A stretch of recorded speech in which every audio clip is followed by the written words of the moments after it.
Abot sa 1 milyong pisong halaga ng mga ari-arian ng naabonang masunog ang 3 apartment unit sa Caloocan. Nakatutok si Salima Refran. Halos magliwanag ang kalangitan sa lakas ng sunog na tumupok sa 3 apartment unit sa barangay 130 sa Caloocan, pasado alas 10 ng gabi. Sa kuha ng CCTV ng barangay, makikita kung gaano kalakas ang apoy. Bago nito, makikitang tahimik ang kalsada. Maya-maya, makikitang tila mamamatay ang ilaw sa lugar ng sunog, ilang segundo lang. Makikitang mabilis magkakaroon ng apoy.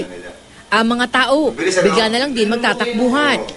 Nakarinig kami na sunog, tapos yun nga, tinawag ko na siya. Sabi ko, Aisa, may sunog. Akala niya akakalang. Pagdating namin dyan, malaki na yung apoy. Hindi ko po alam kung ano yung dahilan kung ba't nagsimula yung sunog. Kasi hindi naman po gumagamit ng kandila yung mga umuupa sa amin. Ang babaeng ito, halos himatayin ng madat ng sunog na ang mga ipinundar nilang mga ari-arian. Umabot ang second alarm ng sunog.